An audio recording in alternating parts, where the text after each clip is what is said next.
But when I talk to atheists, I find that the one thing that they can't understand or can't accept for God is how, if we believe in an all good God, in a merciful God, that things like 6 million Jews being wiped out can happen, and exactly. a whole bunch of other genocides and atrocity. One person said, and I almost always get this, is I used to believe in God, but in her, I think it was her sister, had cancer and passed away at a very young age. And, or someone, it's someone who has some sort of challenge in their family, or they went through something. How could God let this happen? Welcome to Stories of Hope in Hard Times, the show that explores how people endure and even thrive in difficult times, all with God's help. I'm your host, Tamara K. Anderson. Join me on a journey to find inspiring stories of hope and wisdom learned in life's hardest moments. My next guest has spent his life balancing both work and faith. He is well known on Wall Street and was a founding member of Signature Bank in New York. He has spoken on many podcasts and even on TEDx and Google.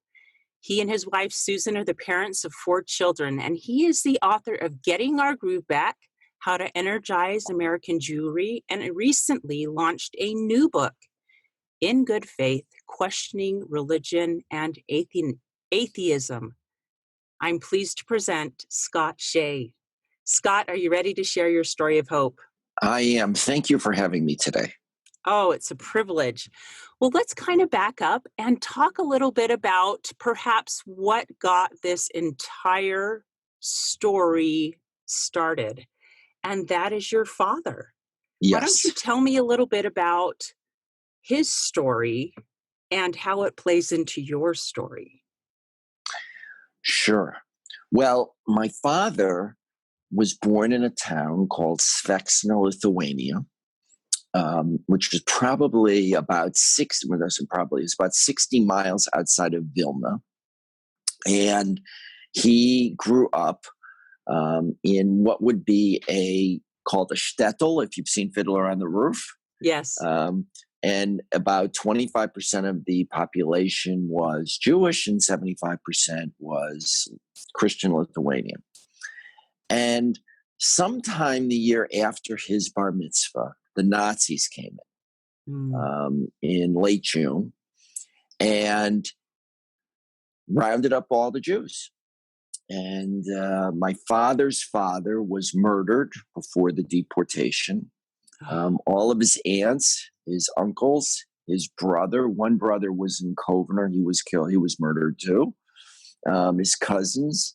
And indeed, one cousin was away for the year working on a kibbutz in Ben Palestine. And she was the only person who survived. So my closest relative on my father's side is a second cousin once removed. That's how gracious. Much of the family was wiped out. And so my father was deported to first slave labor. He worked in the Štetl Heidelberg work camp. Then later, he was moved to another work camp, and then later he was moved to Auschwitz in 1943. And goodness. That would have been the end, except he was then put on a work duty group to Warsaw, where he was for quite a while, and then apparently cleaning up after the Warsaw Ghetto Uprising and the like. And then he went to Dachau, where he was liberated, and he was less than 70 pounds. He was something in the 60s of pounds. He was probably certainly no more than weeks, maybe days, maybe hours from death before his liberation. Yeah. My goodness. He was so fortunate, and certainly I am too, in that when he was liberated, so Auschwitz was liberated in January. Mm-hmm. And then Dachau wasn't liberated until late April, early May.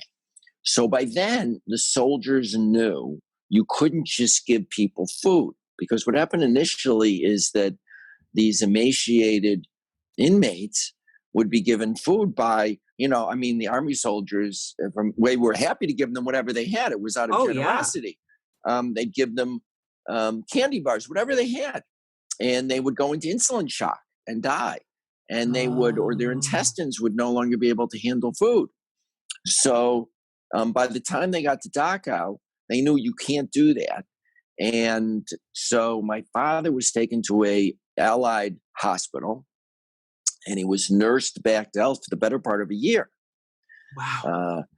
And then he was sent to a displaced persons camp because they clearly didn't want him back in Lithuania. They didn't want any Jews back in Lithuania. And he made it to the United States. He made it to Chicago because a doctor in Chicago, whose name I like to mention because he deserves to be have a additional uplift in heaven, is a fellow by the name of Julius Mayer, who signed a form saying that he wanted to see his friend George. Never, of course, met my father. Didn't know him from Adam.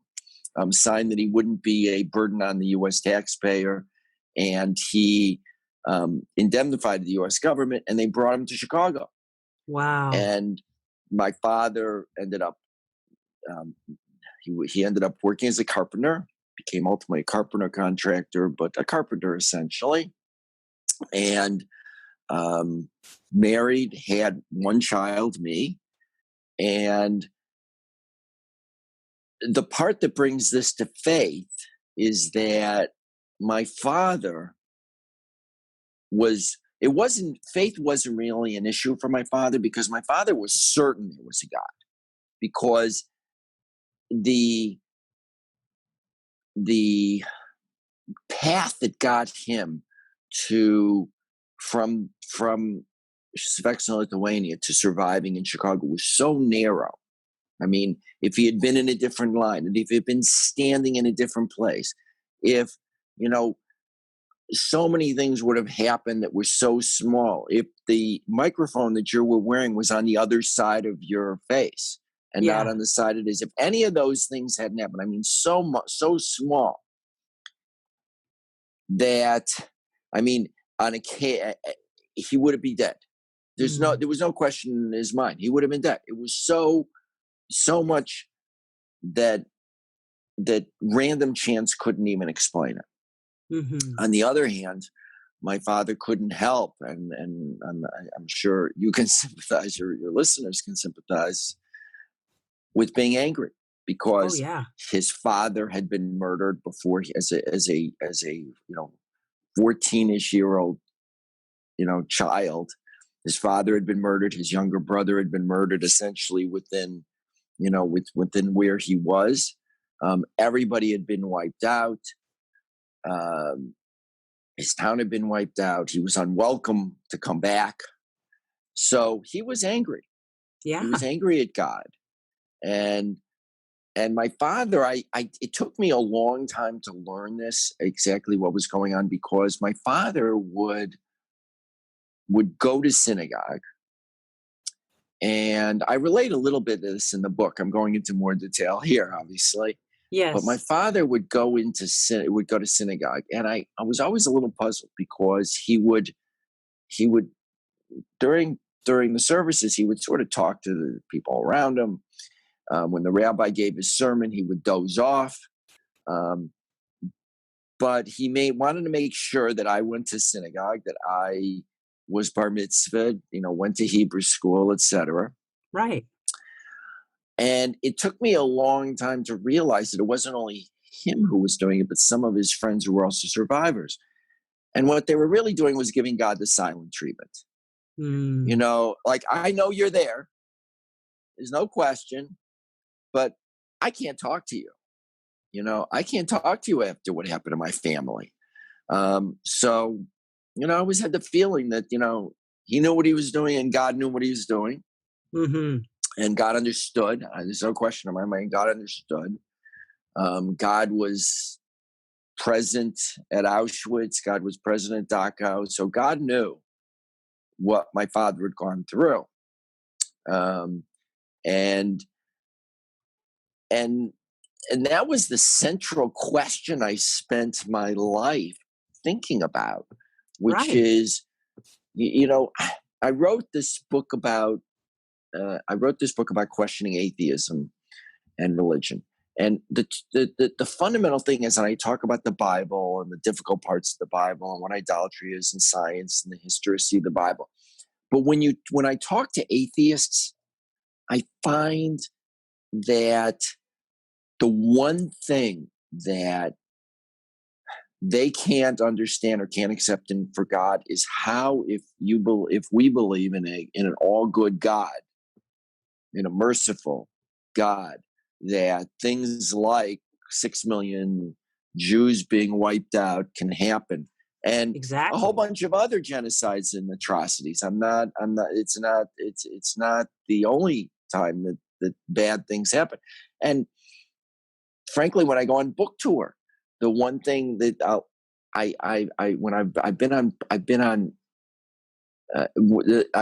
love being on book tour in many ways, because I get to talk to all sorts of people and learn different people, to learn what's happening with different people. I was just back from Connecticut, very affluent, place in Connecticut, Greenwich, and I did a book talk. And one person said, and I almost always get this, is I used to believe in God, but in her, I think it was her sister, had cancer and passed away at a very young age. And, or someone, it's someone who has some sort of challenge in their family, or they went through something. How could God let this happen? And that's, I mean, to a certain degree, that's the one thing that people who believe in God have to explain, is how does that happen? I mean, I think atheists have to explain everything else, but we have to, and it's not explain it, because something like that can't be explained. I can't say, oh, it was for good, there was a big picture. It doesn't really help people to say that. Right. And it doesn't help a faith journey enough. Yeah. So what have you found is the answer to that question?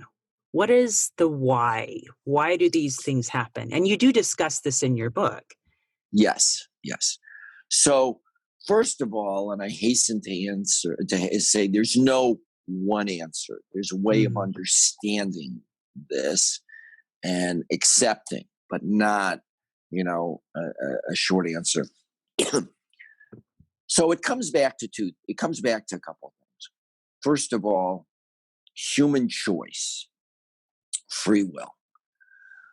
So nobody forced the Nazis to kill the Jews. Right. They decided to do it. Nobody, in all candor, forced, I mean, this has been written about actually in Švėkšna, nobody forced the surrounding villagers when some of my father didn't do this, but some of other families hid out, and they were basically handed back to the Nazis. Nobody forced that. People made human decisions, and that's, we have to recognize that there's human evil, and that's part of what we're put on earth to deal with. Correct. At the same time, there were people who in the world were situated to do something about it. I mean, the American government, for example, knew to some degree what was going on, but didn't want to talk about it. The media, the New York Times, almost entirely knew what was going on and buried when Auschwitz was liberated, on page 6 in the middle of a big article about a certain area of Poland being liberated, they wrote, and in Auschwitz, a concentration camp where 1.5 million Jews were killed. That was what they said. So people knew what was going on. There were Jews like, Stephen Wise. I'm not, it's well recorded. There were, when people approached Louis Brandt, when people approached Felix Frankfurter, who was on the Supreme Court, to speak out, he couldn't believe it. He just couldn't accept it. Franklin Roosevelt knew, many, many people knew and chose not to do anything. When there was a conference to bring in the Jewish refugees before the final solution, very few countries. Uruguay took some Jews, and a few places took a few Jews. But the Canadian Prime Minister famously said, "No Jews is too many" for Canada. Oh. We in the United States turned away the St. Louis and sent people back, many of whom were later executed. So I take my inspiration of understanding this from the Bible. When Esther originally, in the book of Esther, originally Esther doesn't want to take action. She says, "You know what? In other words, and I'm over summarizing here, but she basically sends to Mordecai a signal. Look, here's some clothes. You can come into the palace. Essentially, I can save you, but I've got this cushy job in the palace, this cushy gig being queen. There's not much I can do. The king hasn't called for me. I don't want to take any risks." And Mordecai says, and maybe one of the most telling statements in the Bible is don't think that you can escape the fate you are causing to other people by not acting. Maybe you were put in just this place for just this reason. Yes. And the most amazing thing is Esther gets it. Look, I'm going to try. If I die, I die. If I don't, I don't. But first, let me get God involved. Everyone in Shushan, please tell Mordecai, tell everybody in Shushan to fast and pray for 3 days. And then I'm going to do it. And so here's my takeaway. When you do the right thing, you have a tailwind from God. You get help. It may not be guaranteed. It's not guaranteed. It's not obvious. But if you're doing the right thing and you step up, I do think that God helps. But on the other hand, just as we weren't merciful, the Canadian Prime Minister wasn't merciful. None of the countries in the world were merciful. So God wasn't merciful during the Holocaust. In the end, he didn't let the Jews get wiped out. And relief and redemption came from a very strange place. It came from the Soviet Union. It came from, things that one wouldn't have expected. It came from clearly the Allies coming in and joining. It came from Britain not surrendering. It came from a lot of things. But had people done the right thing during the refugee conference in 1938, it might have been the no Jews were murdered. Right. It might have been the no Jews, or very few. And it might have been, and the people that had courage, and frankly, in the UK and in the United States, and acted to restrain Hitler earlier, it may have been that there wouldn't have been 70 million people killed because of World War II. So we didn't have the courage that Judah did in stepping up. We didn't have the courage that Jonathan did. I mean, a whole host David did with Goliath. We didn't have that courage, and so human evil was allowed to unfold because God gives us free choice. On the other hand, so it's not a quote unquote answer. It's a way of thinking about the world and living your life in a way that you think things depend upon you. Yes. And that's the takeaway I have. So really it is taking your fears, things that you're scared of, because these things really are scary for people to stand up, take a position and say, in today's society, I believe in God. I'm going to do the right thing, even though it's not popular and people are going to criticize me for it. I'm going to do the right thing. So let me ask you this. This is a powerful lesson and rule. How have you been able to apply this in your own life? Well, that's an excellent question. And, I think that when I've had tough choices, I mean, literally in business or in ethics, I've thought about, Judas standing up to his brother Joseph, who he doesn't know is his brother. I've also thought, you can't always expect, there's not necessarily always moral desert. I mean, when Moses, saved the Israelite from being killed by the Egyptian overseer, what was his reward? He was sent to Midian for 40 years. He fled to Midian for 40 years, and he never knew he was coming back. Right. You have to do the right thing. You don't know how it's going to play out. On the other hand, he was situated by God for those 40 years to be ready. So when things were appropriate, he could be called upon. Yes. You don't know, and you can't expect the near-term consequences to be what you'd want them to be. But if you live your life right and you do stand up, then, as a believer, I believe that this is a very long story, not a short story. Yes. I mean, I think the courage that a Nelson Mandela had, or the courage that a Natan Sharansky had to serve to be incarcerated for decades. And yet they withstood that because they saw the long picture. They saw the arc of the universe bending toward justice, as Dr. Martin Luther King said so beautifully, that they were willing to view themselves. There's an expression in Hebrew, Eved Hashem, a servant of the Lord. If you think of yourself as, there's different ways to think of yourself. You can think of yourself as, I'm out for as much as I can do, and I want as much pleasure and benefit as I can get in this world. Or, in the end, I'm a servant of the Lord. And it's a hugely different way of thinking about the world. And it changes your answers to a variety of ethical dilemmas pretty starkly. Yes, it does, doesn't it?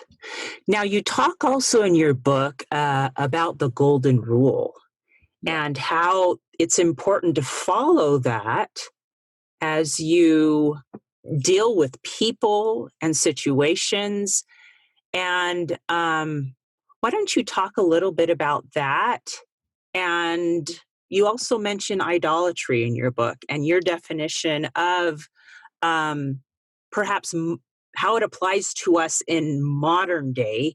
So in my interpretation, it was kind of like you were talking about who you put first in your life and how you treat everybody else. So why don't you talk about those? Because those are really the commandments at their core. It's placing God first and treating others with compassion and knowing that they're children of God. So why don't you talk about how you discuss those in your book, In Good Faith? So first of all, thank you. You really hit the major themes of my book. And I think the most important thing that I like to leave people with is that, and it helps you understand, I've actually had people come back to me 6 months later and say, after I was at a book talk or after I saw them, and say, the definition of idolatry can change things so dramatically. So here's what idolatry is. The Bible came to overturn idolatry. Before the Bible, everything was idolatry. And the key is that we have sort of infantilized idolatry. We think it's about bowing down to statues or magic making. But the Bible is pretty clear. Idolatry is ascribing super authority or superpowers to finite beings, people like us, ideologies, natural processes, or in the ancient world, animals, not so much today.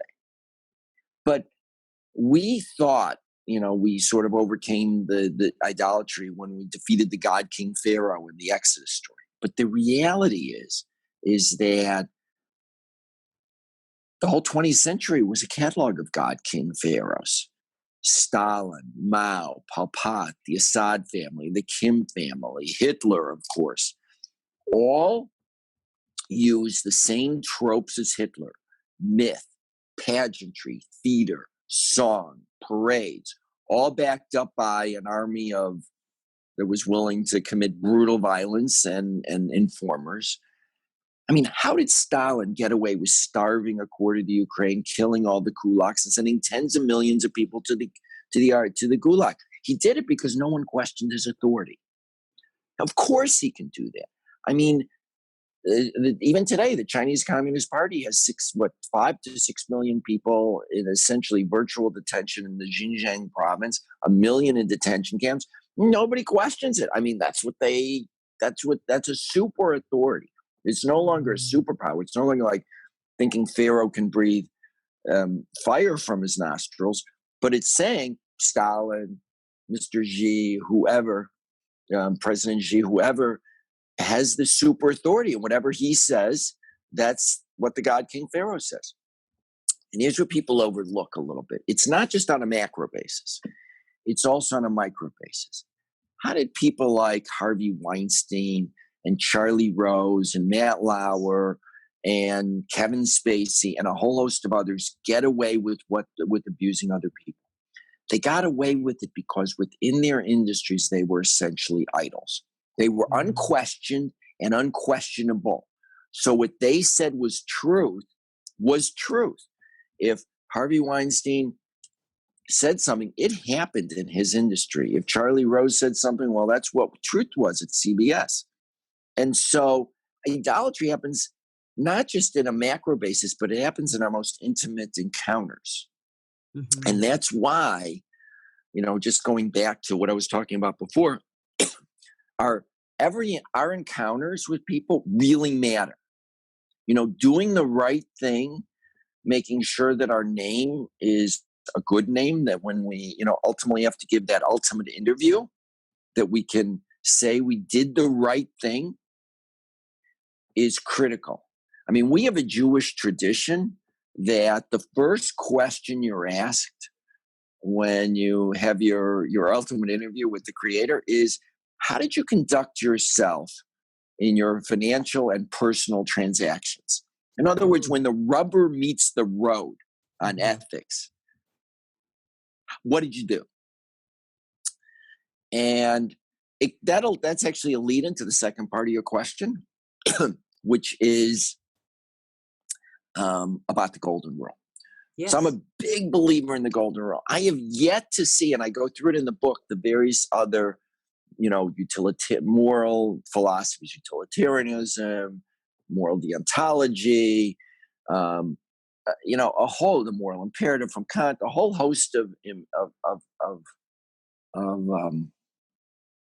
secular moral philosophies. By the way, that was the number one question. It sounds like you watched my Google book talk. That was the number one thing that people at Google asked me, which is, well, we have secular philosophy. What do we need the Bible for? And the truth of the matter is, the Bible starts out so wonderfully by saying that we all have a spark of God. In Hebrew, we all are created, B'Tselem Elokim. We're all created in the image of God. That means I share with you a spark of divinity. You have a separate spark, but that means I have to treat you a certain way. I have to treat you as sharing this little, hint, this little hint of divinity. So everybody needs to be treated that way, whether you're of the same gender, whether you're black, white, green, it doesn't matter. I have a responsibility to treat you as though you are an image of God. And the way that the Jewish formulation of the golden rule, it's in the Hebrew scriptures, it's in the Christian scriptures. Jesus obviously famously restates the golden rule. The way Hillel, who predated Jesus a bit, stated the golden rule was, I think, the one that at least I like a lot and I keep in my mind all the time, which is, don't do unto others as you wouldn't want done unto you. Mm. He said, the rest is commentary, go learn it. In other words, think about every time you do an action, would I really want this other person to do this to me? Mm. And if the answer is no, well, don't do it. Easy, right? Easy. Well, easier said than done. Right. Easier said than done. And that to a certain degree ties into idolatry, in that I put the other person is also just a human being. The other person doesn't have super authority. What people turn themselves into idols do is they think that what's good for them is not necessarily equivalent to what's good for other people, that their will is advanced, is promoted above other people. Would Charlie Rose have wanted to do the things would he have wanted the things done to him that he did to other people? Would Stalin wanted to have been thrown into the gulag or starve? I think not. No. Yeah, you're right. But it's the golden rule. Had they just operated as the golden rule, now I understand leaders have to think about societies and greater issues, but it's a great place to start. Absolutely. You're absolutely correct. We are going to take a quick break, but when we get back, we're going to have Scott tell us about the one chapter in the Bible he thinks everyone should read and why he thinks everyone should read it. How many of you out there feel like your life is chaotic, crazy, and completely awful compared to the norm? What if I were to tell you that you are normal for you? I am so excited to announce that my book, Normal for Me by Tamara K. Anderson, is now available for purchase on Amazon. This book took me 10 years to write, and I share 20 years worth of lessons learned in my life detours, including being in a car accident and having 2 of my children diagnosed on the autism spectrum. In this book, I share the secrets of how I made it from despair to peace with God's help. I also include a bonus diagnosis survival guide at the very end of my Normal for Me book. The diagnosis survival guide includes 12 tips to survive and thrive in tough times. Wouldn't you like to know what those are? So what are you waiting for? Grab your copy of Normal for Me today on Amazon. And we're back. I'm talking to Scott Shay about his father's amazing story of being a Holocaust survivor, which inspired him to answer some really tough questions about the existence of God and why hard things happen. Now, you mentioned in your book that if there was one chapter in the Bible that you would recommend that everybody read, it's Leviticus 19. Yes. Tell me why. Yeah, I think it plays into all of this. Yes, it absolutely does. Because Leviticus 19 is essentially, it is the chapter that restates the golden rule. It says, don't be dishonest with people, fair weights and measures, don't place a stumbling block before the blind, treat the widow and orphan and the underprivileged fairly. And the interesting thing is that it doesn't just say that. It doesn't just say fair weights and measures. It says, have fair weights and measures because I am the Lord your God. Don't lie or cheat anybody because I am the Lord your God. Treat the widow and orphan fairly because I am the Lord your God. Set up fair places of justice because I'm the Lord your God. Because here's the thing that I think chapter 19 is saying, which is that any time we have a personal encounter, it's not just you and me, but there's a third party, and that's God is present. And, I think to a certain degree, and I say this in the chapter, that you could say that's the invisible, not necessarily hand, but the eternal witness to every transaction. And if we think that way, well, our business transactions are going to be fair? Would, if you were a decision maker at Boeing, want to approve the shipment of the plane if you weren't willing to put yourself on that plane? Do unto others, don't do unto others you would want done unto yourself. That's actually, the question. And if you thought God was there and judging, well, should I really do this? That's what, and this translates back. I think if you do the right thing, you get a tailwind. And if you do the wrong thing, I think God is there too, saying, you didn't pass this test. Because to me, the thing that the Bible says to me in many places is that life consists of a lot of tests, and how you grapple with those tests is critical. And listening to your podcast, I know, that you face tests. Absolutely. And the way you react to them changes everything. And some of the conversations that you have, how people have reacted, change life. And, I think you're embodying that, and other people embody that. But also, frankly, there are other people, and, the Christian scriptures talk about people just walking by, walking by the wounded body of, the person on the street. And again, it doesn't matter.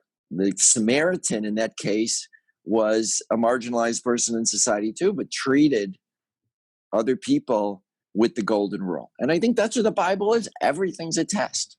Yes, I think you're absolutely right. It's beautiful that just the ethical principles alone of the Bible, if we simply applied them, would, I think, improve society dramatically. And I think that is at least another argument in the balance of is there a God or isn't there a God? I remember talking to somebody who once told me, if I had my life to do over and had to choose to believe in God and to act according to what I've been taught, or to not believe in God, I would still act according to what I've been taught in the scriptures, because it has helped me live a better life. And I'm confident and feel better about the life that I have lived because of, we call the commandments kind of rules, but they're guidelines to help us, I think, point us in the right direction. It's almost like God was saying, if you do these things, you will live happier. Will everything be perfect? No. But these things help you be your best self, and they help you treat others with that respect, that because they also have that spark of divinity, kind of like you were saying. So it's a beautiful pattern, I guess I should say. And we can see examples of following and not following that in the scriptures time after time after time. So it's beautiful. Now, you mention in your book that prayer empowers us to face challenges. Talk to me a little bit about how you've seen that in your own life. I know you mentioned at the very end of your book that this book wouldn't have come about if you hadn't had prayer. So talk to me about prayer in your own life and how that plays out and helps you face your challenges. So this was something I thought about a lot, and I've thought about prayer a lot.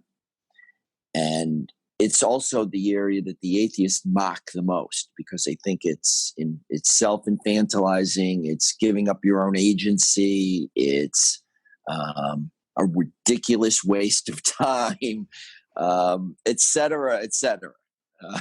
Right. And I've also had a lot of believers say to me, well, why would God, how can I offer a better plan to an all-perfect, all-knowing God? I'm a finite being. So prayer is difficult theologically as well. And yet I think it's essential. I think it is also something that can change us, and it can change the world. And I'll give a few. This would be a really long answer too, but I'm gonna pare it down to say this. The first thing about prayer is that, and this is a frightening thought actually for me, is that when I pray, I'm praying to the Almighty. The Almighty knows everything about me. Yes. There is no place for me to hide, to self-deceive, or to self-justify. Even though I'm probably as good at self-deception and self-justification as anybody. And I'm a human being. Yes. Right? But at least when I'm praying for that period of time, I have to say, I have nowhere to. There's a harsh and a bright light on me, and God, what am I going to say to you? Okay, what am I going to say to you about my actions? Am I going to say, well, I thought I could make a few extra dollars if I did this and not disclose that, or the like? Well, no, because I've, thank God I have a sufficient living. I mean, I can't say something silly like that or stupid like that. I also, when I'm facing challenges or thinking about things, and the example I gave, and I'll give the example of the book, was I thought about this book. I think it's important that believers make the argument for God. And I don't think it has been made broadly or well enough in society. My book, thankfully, is on a second printing. It's about to come out. Congratulations. Thank you. But the reason I say that is, surprisingly, I'm finding many people are sending books to their children who go to college, who are being taught that faith is just their family's superstitions, and don't worry, we'll convince you at college not to believe in that silly stuff anymore, like the tooth fairy. And so I saw a need for this. I saw a need. I have friends whose children, whose significant others, whose all sorts of people who lost faith because they think it's irrational. They think science has explained faith. They think the Bible was made up, et cetera, et cetera. And so I really thought there was a need for this book, and I thought there was a need for this book a long time. But I didn't think I could write this book or should write. I'm a banker. I clearly think about this stuff a lot. Don't get me wrong. Sure. And I'm a believer, and I'm an avid reader, and I've written a previous book. So I sort of knew I could write a book, but me write this book, why doesn't someone else write this book?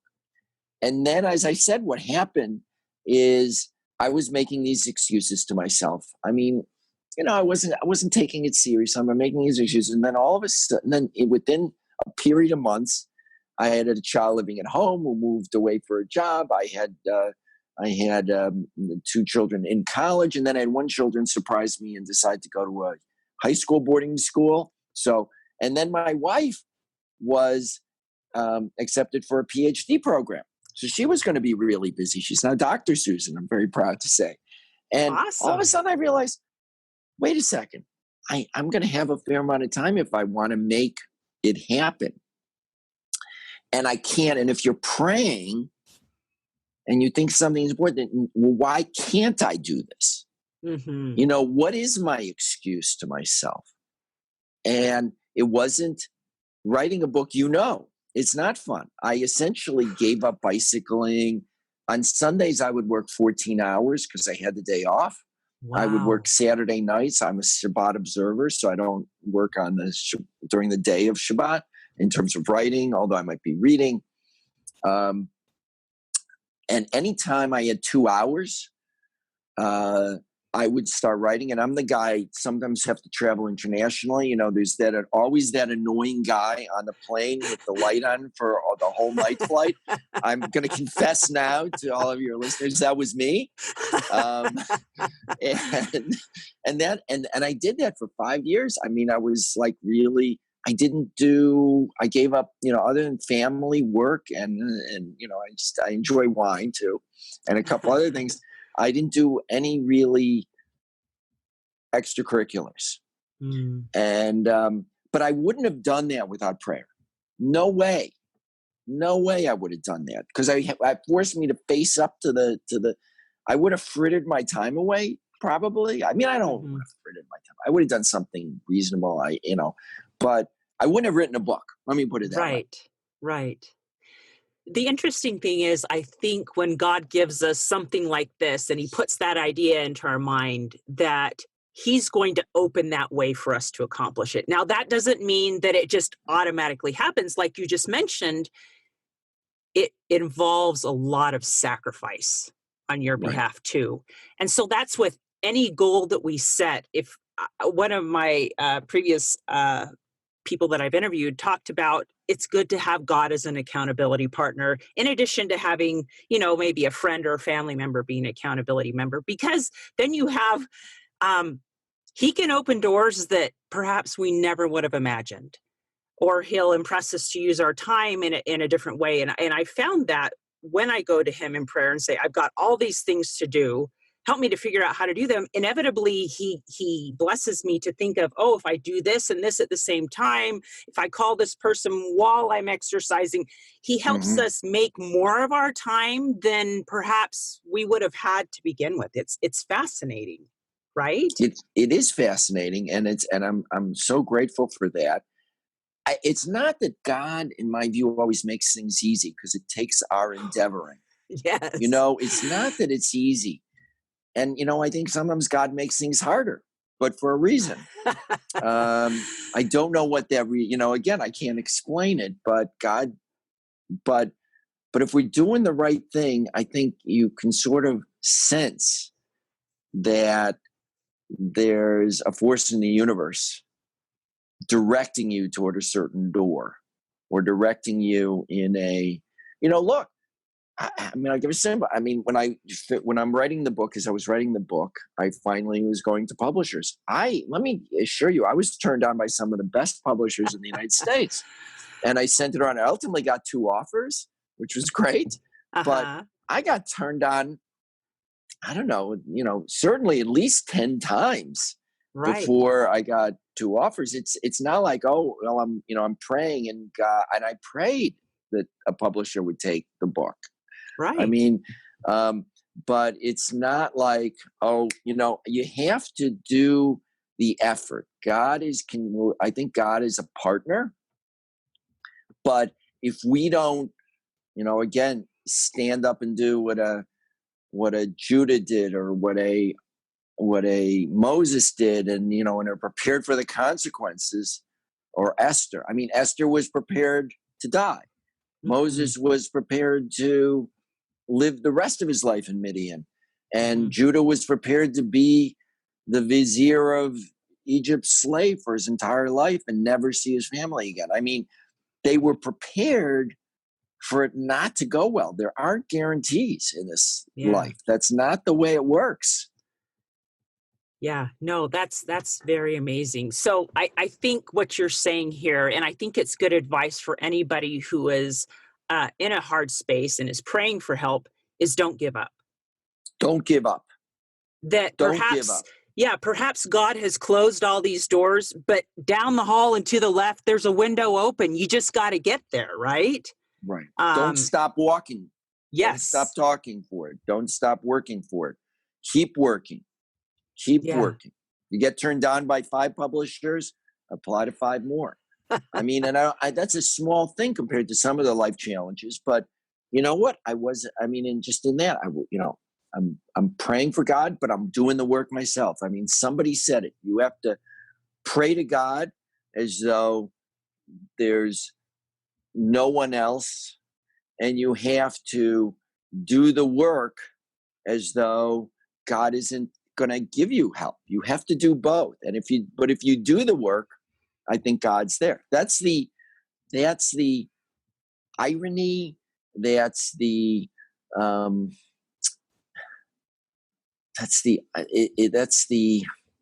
hard part of, living and being a human being is being at that conundrum, being at that nexus, and living that. Mm-hmm. And getting past it, knowing that just like it's dark every night, the sun does eventually rise. And Yes. so that's seasons of our life, right? So, well, Scott, our time's almost up, and Yep. you have been so generous in teaching us about your the amazing things, not only that you learned from your father, but that you've put down in your book. Tell us where we can find you and find your book before we sign off. Oh, great. Well, so my book is available on Amazon. It's available at quality bookstores as well. And it's also, a lot of people are listening to it on the audio version. I didn't, and the good news is I didn't read it. Somebody else did. So he's got a great voice. His name is Andrew Turtles, and he's great. And people love the audio version. It's also coming out in paperback in a few months. So I'm excited about that. Congratulations. Yes. I have a website. You can either go to ingoodfaith.com or scottshay.com, SHAY. And I have a form. People can reach me. I try to answer everybody, but the one thing I'm going to say is I sometimes get chapter length emails. If you want an answer, make it a short email, and I try to get back to people. Awesome. And you can also find on my website the Google Book Talk, my debate with Michael Shermer, who's a big name atheist you may have heard of, and a whole bunch of other stuff. Oh, wonderful. Well, thank you for sharing your wisdom. It has been an honor to have you on Stories of Hope in Hard Times. And good luck in spreading your message of In Good Faith. Thank you. Thank you, and many blessings to you and to your family. Thank you. Hey, thanks so much for listening to today's show. I know that there are many of you out there that are going through a hard time, and I hope you found things that have been useful today as you listen to the podcast. If you would like to access the show notes from today's podcast, visit my website. It is storiesofhopepodcast.com. That is where you'll find favorite quotes from today's episode and shareable memes. And those are fun because you can share them with your friends on social media. You will also find the links mentioned throughout today's episode, so you don't have to remember what those were. And also all the tips that were shared. Sometimes tips are shared so much throughout an episode you forget. What were those great things? So go to the show notes, storiesofhopepodcast.com, to look up these fantastic resources. You know, if someone kept coming to mind during today's episode, perhaps that means that you should share this with them. Maybe there was a story shared or a tip that they really, really need to hear. So go ahead and share this episode with them. May God bless you, especially if you are struggling, with hope to carry on and with the strength to keep going when things get tough. Remember to walk with Christ, and He will help bear that burden. Above all else, remember, God loves you.